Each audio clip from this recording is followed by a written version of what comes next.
اس وقت مسلمان بچے اور مسلمان نوجوان اس بے دینی کے راستے پہ چل رہے ہیں، بگاڑ کے راستے پہ چل رہے ہیں، خلاف سنت زندگی گزار رہے ہیں، شریعت کو پامال کرتے ہوئے زندگی گزار رہے ہیں۔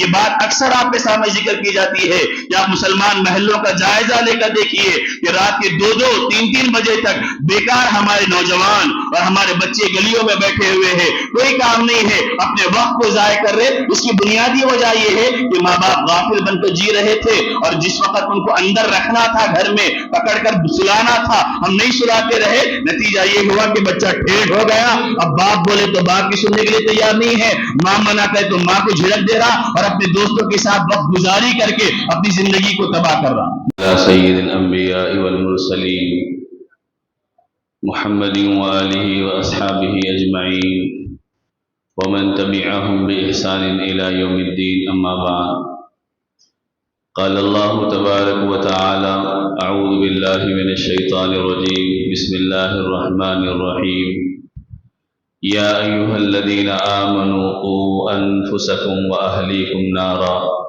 صدق الله العظيم۔ اللهم صل على سيدنا محمد وعلى آل سيدنا محمد وبارك وسلم۔ اللهم صل على سيدنا محمد وعلى آل سيدنا محمد وبارك وسلم۔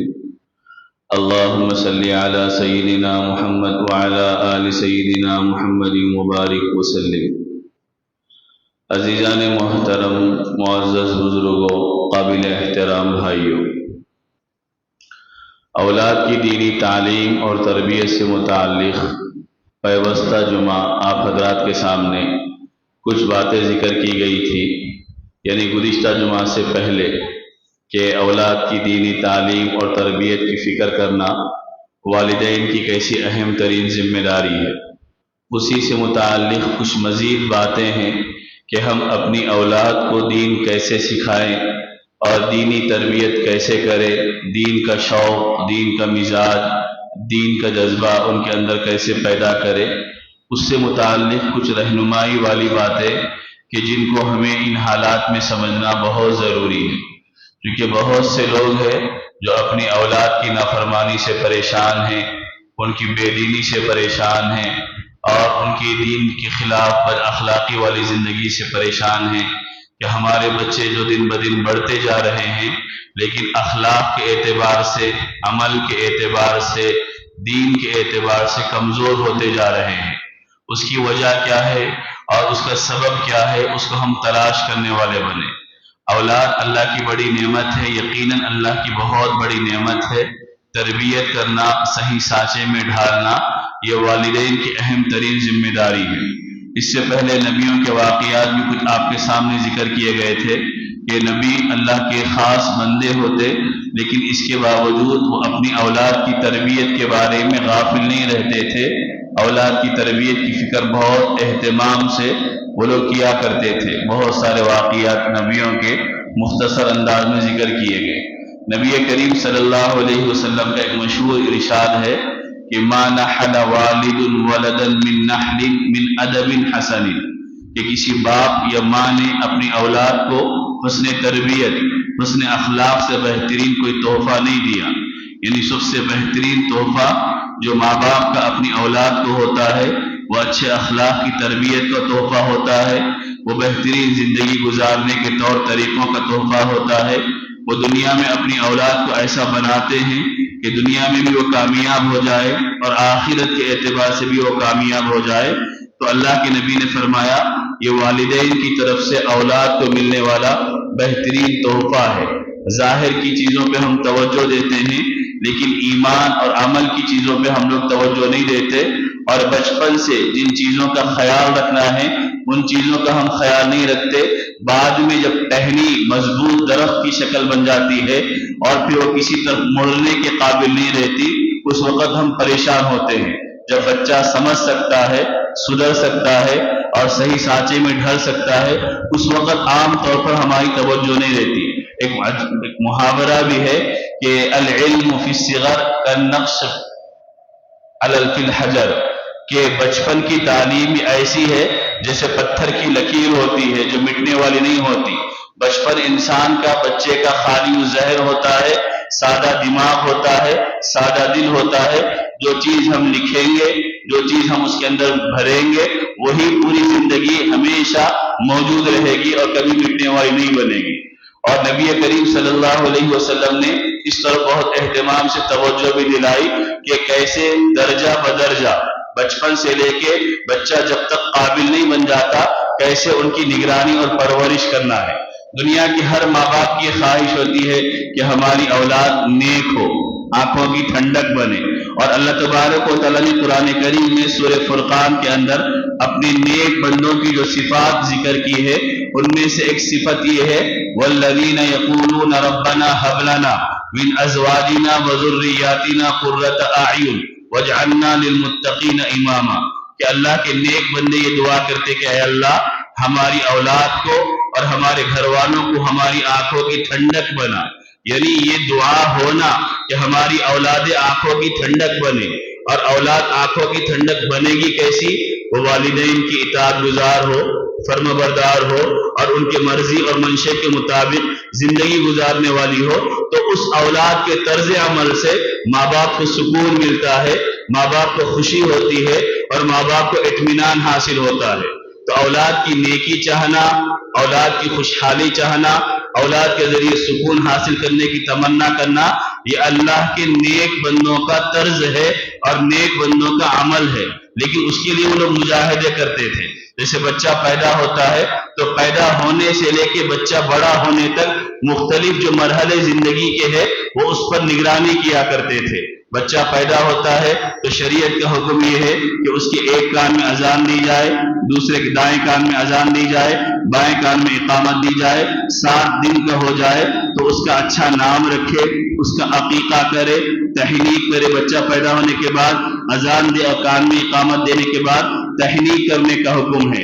یعنی کسی نیک بندے سے کچھ چبا کے اس کے منہ میں ڈلوانا، اس کا بھی اثر ہوتا ہے. اس کے بعد اچھا نام رکھنے کا حکم دیا گیا. جیسا نام ہوگا ویسی تاثیر پیدا ہوں گی. آج ہمارے زمانے میں نیا نام کی خواہش ہے، اچھے نام کی خواہش نہیں ہے.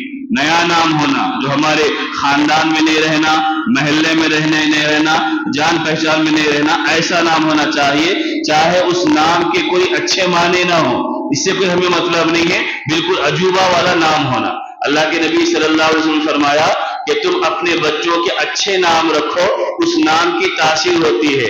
عبداللہ رکھو، عبد الرحمن رکھو، یعنی اللہ کے نام رکھو، نبی کے نام رکھو، نبیوں کے نام رکھو، صحابہ کے نام رکھو، تابعین کے نام رکھو، اللہ کے نیک اور مقبول بندوں کے نام رکھو. تو اس کے نتیجے میں اس نام کی تاثیر اس کے اندر پیدا ہوتی ہے. نبی کریم صلی اللہ علیہ وسلم کے سامنے اگر کوئی ایسے نام والا آدمی یا مرد عورت آ جاتے کہ جس نام کے معنی اچھے نہیں ہوتے تو نبی صلی اللہ علیہ وسلم اس نام کو بدل دیا کرتے تھے اور یہ کہتے تھے کہ اس نام کے معنی اچھے نہیں ہیں.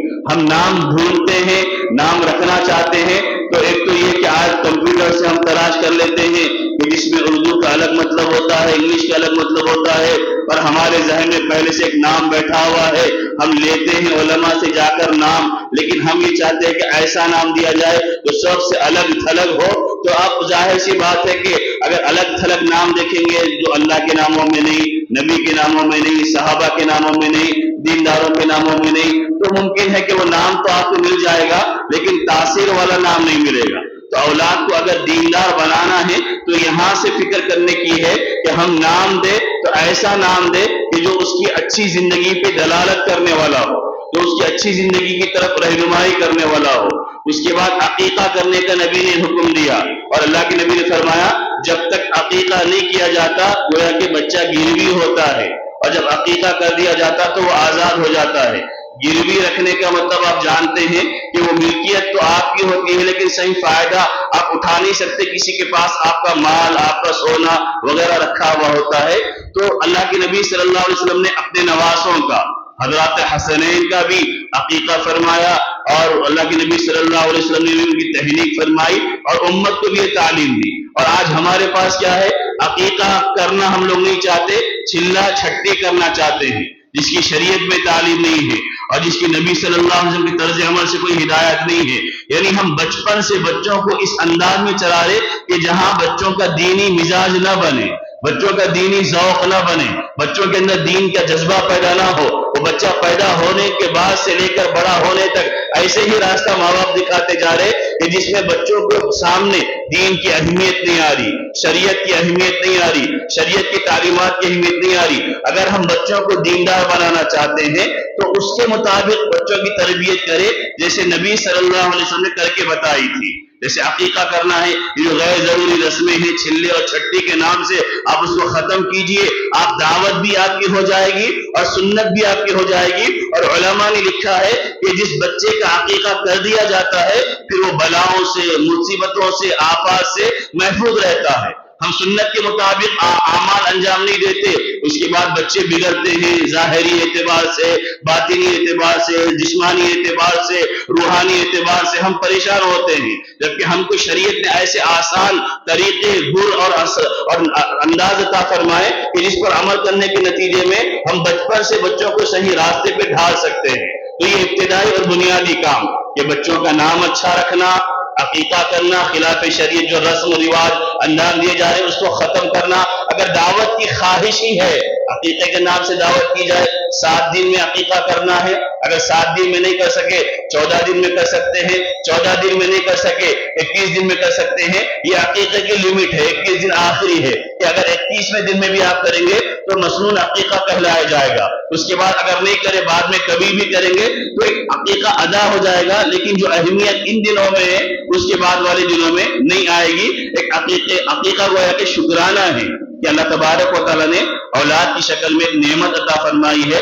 بندہ جانور کو ذبح کر کے اللہ کے حضور شکرانہ ادا کرتا ہے اور اللہ تبارک و تعالیٰ سے گویا کہ دعا کرتا ہے کہ اللہ مجھے اس کی صحیح نگہداشت کرنے والا بنا۔ یہ ابتدائی مرحلے ہے۔ اس کے بعد نبی کریم صلی اللہ علیہ وسلم نے طریقے بتائے، علماء نے اور ماہرین نے بچوں کو دین سکھانے کے 4 اوقات بتائے ہیں۔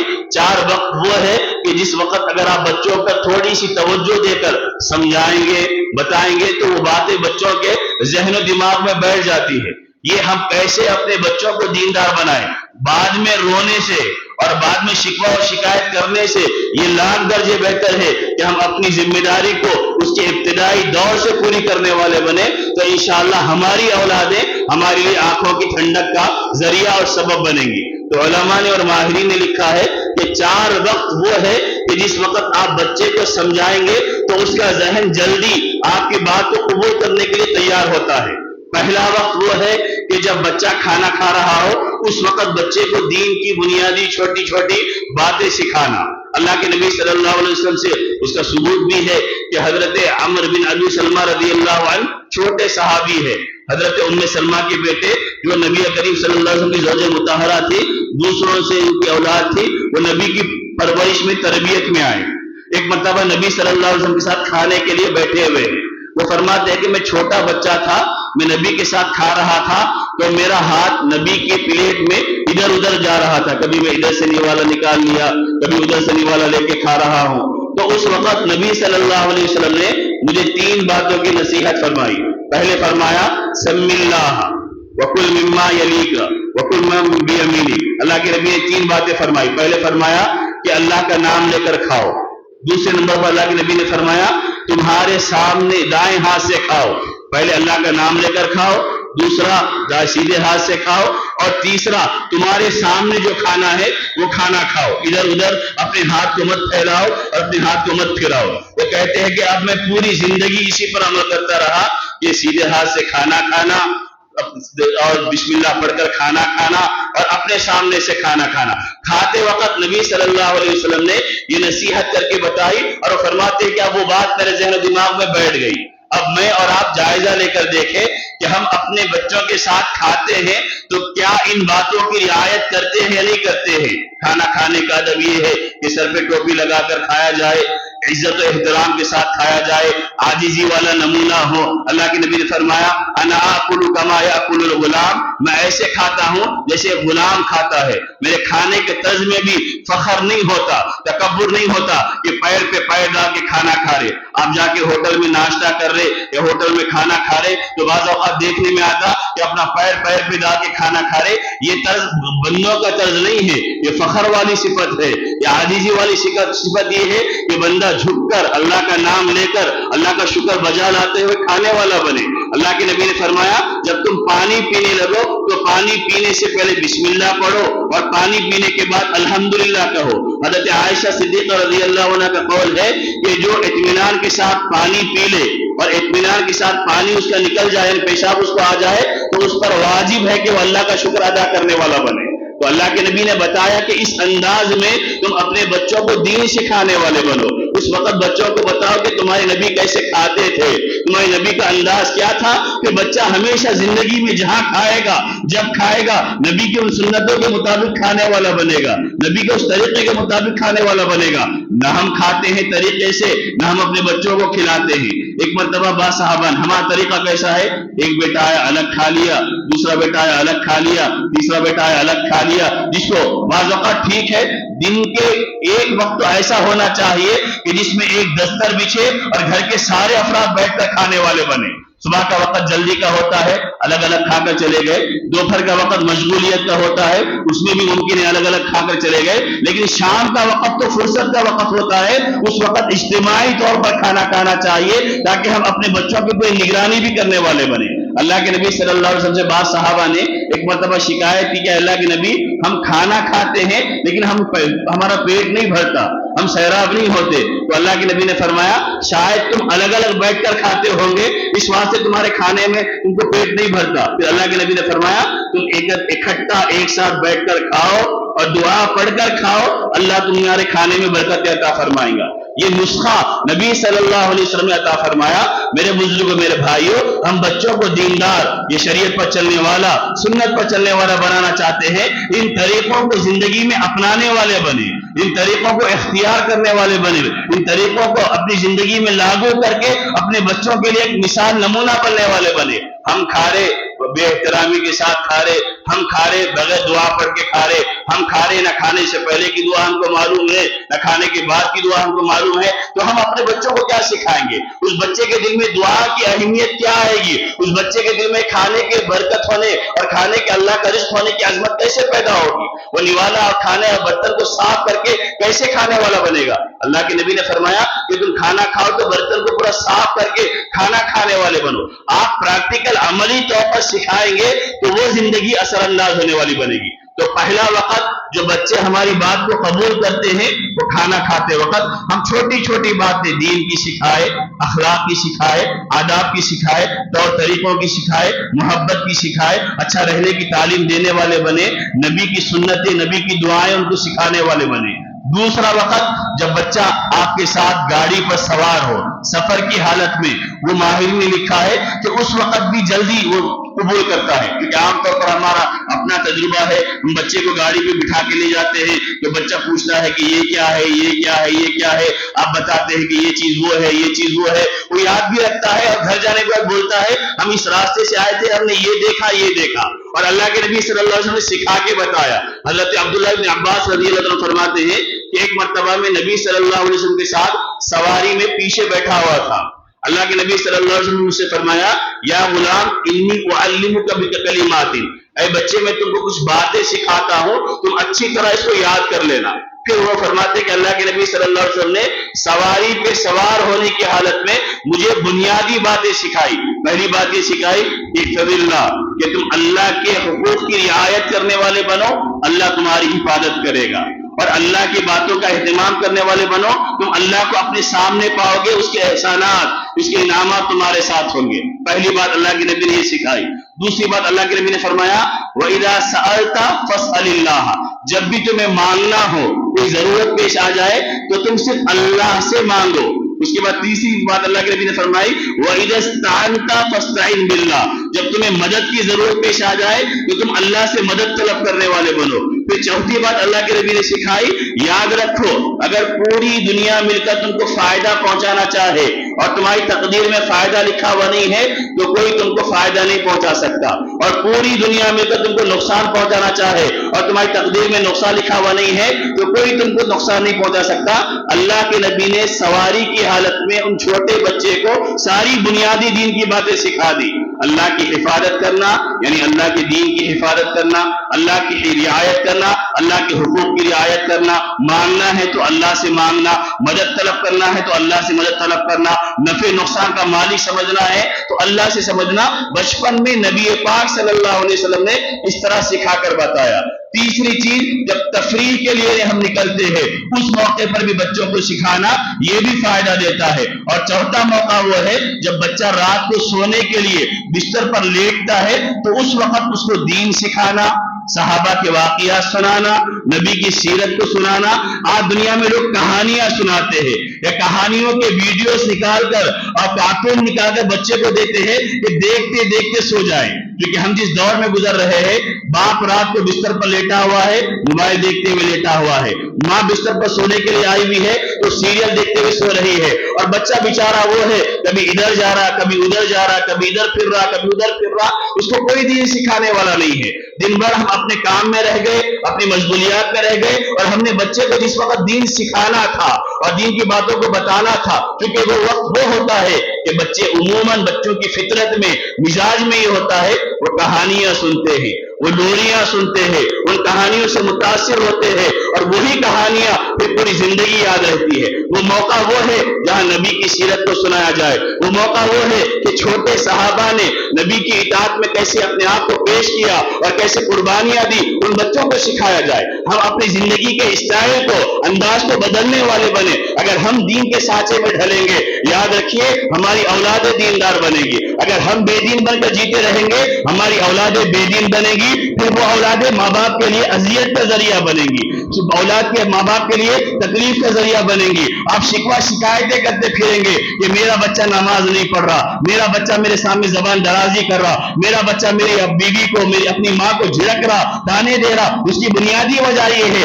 کہ ہم نے جس وقت سمجھانا تھا باپ کا مقام کیا ہے سمجھانا تھا، بیٹے کا ماں کا مقام کیا ہے سمجھانا تھا، وہ اولاد کے حقوق کیا ہے سمجھانا تھا، ہم نے نہیں سمجھایا۔ بس ہم یہ سمجھتے ہیں کہ میرا بچہ سارے خواہشات پورے کرنا ہے، ساری آرزویں پوری کرنا ہے، اس کو ہم حقوق نہیں بتائیں گے، آداب نہیں بتائیں گے۔ وہ بچے بڑے ہوں گے باغی ہو کر بڑے ہوں گے، وہ بچے بڑے ہوں گے نافرمان بن کر بڑے ہوں گے۔ ان بچوں کو معلوم نہیں ہوگا کہ میرا باپ جنت کا دروازہ ہے، میں اس کو راضی کروں گا تو جنت میں داخل ہو سکوں گا، میری ماں کے قدموں کے نیچے جنت ہے، میں اس کی خدمت کروں گا تو اللہ مجھے جنت دے گا۔ مجھے ماں باپ راضی رہیں گے اللہ راضی رہے گا، ماں باپ ناراض رہیں گے اللہ ناراض رہے گا، ماں باپ خوش رہیں گے اللہ کاروبار چلائے گا، ماں باپ خوش رہیں گے اللہ رزق میں برکتیں دے گا۔ ان بچوں کو ہم نے بتایا نہیں ہے۔ اللہ کے نبی نے فرمایا تم اپنے آپ کو بد دعا مت دو، اپنی اولاد کو بد دعا مت دو، اپنے مال کو بد دعا مت دو، اس وجہ سے کہ دن میں ایک گھڑی وہ ہوتی ہے جو قبولیت کی ہوتی ہے۔ اگر تم بچوں کی شکایتوں کی وجہ سے غصے میں آ کر بد دعا دے دو گے، وہ وقت اگر قبولیت کا ہوگا تو اولاد کے حق میں بد دعا لگ جائے گی۔ نبی نے بد دعا نہیں سکھائی، نبی نے اچھے کام کرنے پر بچوں کو دعا کرنا سکھایا ہے۔ حضرت عبداللہ ابن عباس رضی اللہ تعالیٰ عنہ چھوٹے صحابی ہے، اللہ کے نبی تہجد کی نماز میں اٹھے ہیں۔ حضرت عبداللہ ابن عباس فرماتے ہیں کہ میں چھوٹا تھا، میں رات تمام جاگتے رہا کہ نبی کب اٹھیں گے دیکھوں گا۔ نبی جیسے ہی اٹھے یہ گئے وضو کے لیے پانی لائے، جا نماز بچھائے نماز پڑھنے کے لیے۔ اللہ کے نبی کو بہت خوشی ہوئی کہ یہ چھوٹا بچہ اتنی رات میں میرے لیے وضو کا پانی لایا اور نماز پڑھنے کے لیے جا نماز بٹھایا۔ اللہ کے نبی نے ان کو دو دعائیں دی، اللہم فقہہ فی الدین وعلمہ التاویل، اے اللہ اس کو دین کی سمجھ عطا فرما اور قرآن کی تفسیر کا علم دے۔ وہ عبداللہ ابن عباس وہ صحابی ہے جو کم سن تھے لیکن بڑے بڑے صحابہ قرآن کی تفسیر ان سے پوچھا کرتے تھے۔ حضرت عمر رضی اللہ تعالیٰ کی جو شورا تھی، حضرت عمر یہ چھوٹے نوجوان کو لے جا کر بڑے بڑے بوڑھے صحابہ کے درمیان بٹھاتے تھے۔ بعض اوقات بڑے صحابہ کو شکایت ہوتی ہم اتنے عمر رسیدہ بڑے ہیں، اس میں بچے کو لا کر بٹھا دیے، تو حضرت عمر فرماتے اس کو قرآن کی تفسیر کا خاص علم اللہ نے عطا فرمایا ہے۔ حضرت انس رضی اللہ تعالیٰ چھوٹے 10 سال نبی کی خدمت میں رہے.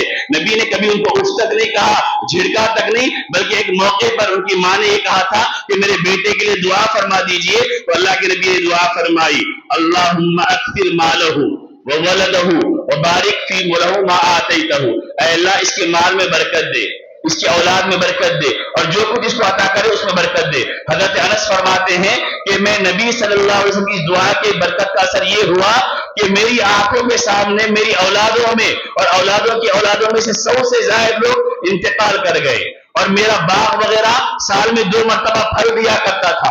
اللہ تبارک و تعالی عمر میں بھی اضافہ فرمایا.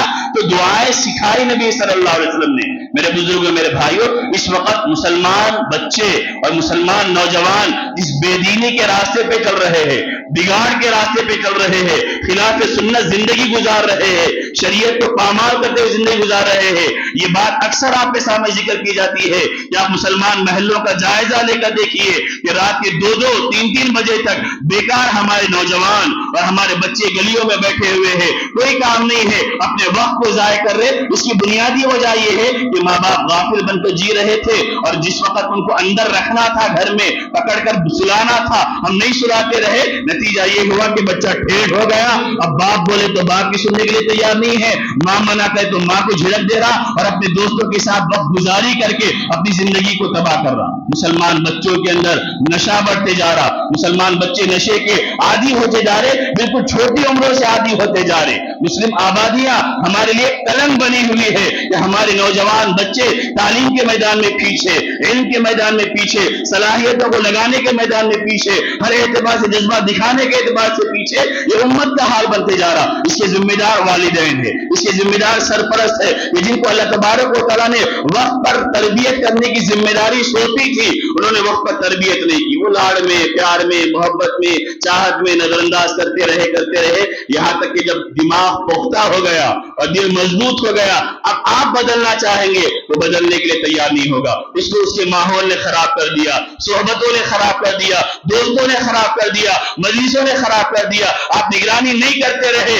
اور اس کی خواہشات کو, صرف خواہشات کو پورا کرنا اپنا حق سمجھتے رہے. نتیجہ یہ ہوا ہمارے بچے ہمارے گرفت سے اور ہمارے کنٹرول سے باہر ہوتے جا رہے. ایک عالم دین نے ہمارے علاقے کے ہماری ایک جگہ کی مسجد میں چند بچوں کا, جو 10th 9th وغیرہ بچے ہیں, ان کا ایک ٹیسٹ لیا تھا. تو بتا رہے تھے کہ وہ چھوٹے چھوٹے بچے جو 10th تک پہنچ گئے اور 9th میں پڑھ رہے, ان بچوں کو بنیادی عقیدے معلوم نہیں ہے, نماز کے فرائض معلوم نہیں ہے, وضو کے فرائض معلوم نہیں ہے, اور آخرت کے بارے میں بنیادی موٹی موٹی باتیں میں نے پوچھی, وہ اس کا جواب نہیں دے سکے. اس کے ذمہ دار کون ہے؟ کیا ہماری بس اتنی ذمہ داری ہے اچھے کپڑے پہنا دینا, بہترین کھانا کھلا دینا, اچھے گھر میں سلا دینا, اچھے اسکول کا انتخاب کر کے تعلیم دلوا دینا؟ کیا اتنی ذمہ داری ماں باپ کی ہے؟ یہ تو صرف دنیا کی چند ضرورتوں کو ہم نے پورا کیا ہے, آخرت کی ضرورتوں کو کون پورا کرنے والا بنے گا؟ اللہ کے نبی نے ایک ارشاد میں فرمایا, انسان کے جنت بعد درجے اللہ بلند کرتے رہے گا.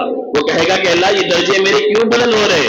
تو اللہ اس وقت فرمائے گا کہ تیرا بیٹا تیرے بخشش کی دعا کر رہا ہے, اس وجہ سے میں تیرے درجے بلند کر رہا ہوں. اور آخر میں ایک واقعہ سنیے, حضرت عیسیٰ علیہ السلام کے زمانے کا واقعہ. وہ فرماتے ہیں کہ ایک مرتبہ میں ایک قبر سے گزر رہا تھا, تو میں نے قبر کے اندر کے حالات کو دیکھا کہ قبر والے کو عذاب دیا جا رہا ہے. میں گزر گیا, پھر بعد میں ایک وقت وہ آیا کہ اسی قبر سے میں گزرا, تو مجھے دکھایا گیا کہ وہ قبر والا بالکل عیش آرام خوشحالی میں ہے. مجھے حیرت ہوئی, میں نے اللہ سے پوچھا, اللہ نے میری طرف وحی بھیجی کہ عیسیٰ جس وقت تم گئے تھے اس وقت اس کا انتقال ہو گیا تھا, اور اس کی بیوی حمل سے تھی.